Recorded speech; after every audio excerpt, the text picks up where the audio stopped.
প্রায় 207 কোটি টাকা আত্মসাতের মামলায় ফার ইস্ট ইসলামী লাইফ ইন্স্যুরেন্সের সাবেক চেয়ারম্যান নজরুল ইসলামকে গ্রেপ্তার করেছে দুর্নীতি দমন কমিশন দুদক।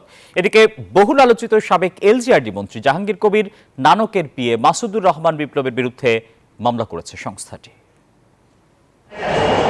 রাজধানীর তোপখানা রোডে ফার ইস্ট ইসলামী লাইফ ইন্স্যুরেন্সের একটি জমি কেনা বেচা হয় 207 কোটি টাকারও বেশি মূল্যে। তবে তথ্য গোপন করে প্রতিষ্ঠানটির 45 কোটি টাকা আত্মসাৎ করেন সাবেক চেয়ারম্যান নজরুল ইসলাম। ওই ঘটনায় করা মামলায় বৃহস্পতিবার দুপুরে রাজধানীতে অভিযান চালিয়ে নজরুল ইসলামকে গ্রেপ্তার করে দুদক। বান্ডেল থাকলে প্রতি সেনমানিতে টাকা বাঁচবে। বিকাশ সেনমানি বান্ডেল কিনে জিতুন প্রতি লেনদেনে। এদিকে প্রায় 9 কোটি টাকার অবৈধ সম্পদ অর্জনের অভিযোগে সাবেক মন্ত্রী জাহাঙ্গীর কবির নানকের পিএ মাসুদুর রহমান বিপ্লবের বিরুদ্ধে মামলার অনুমোদন দিয়েছে সংস্থাটি। আপনারা যেটা বলছেন সেটা হলো তার বিরুদ্ধে জ্ঞাত আয় বহির্ভূত সম্পদ অর্জনের অভিযোগে একটা মামলার অনুমোদন হয়েছে।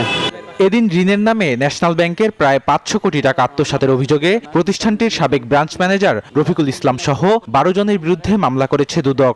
ন্যাশনাল ব্যাংকের গুলশান কর্পোরেট ব্রাঞ্চ থেকে ঋণ বিতরণের নামে অনিয়ম ও দুর্নীতির মাধ্যমে 496 কোটি টাকারও বেশি অর্থ ক্ষমতার অপব্যবহার করে আত্মসাতের অভিযোগে ডেকিং স্মার্ট ব্যাটারি টেকনোলজি লিমিটেডের ব্যবস্থাপনা পরিচালক সহ মোট 12 জনের বিরুদ্ধে দুর্নীতি দমন কমিশন হতে একটি মামলা রুজুর অনুমোদন হয়েছে। এছাড়া সংস্থাটির আবেদনে ইসলামী ব্যাংকের সাবেক চেয়ারম্যান ওবায়দুল্লাহ আল মাসুদের 38টি ব্যাংক হিসাব অবরুদ্ধ করেন আদালত। বদরুল আলম শাওন, নিউজ 24, ঢাকা।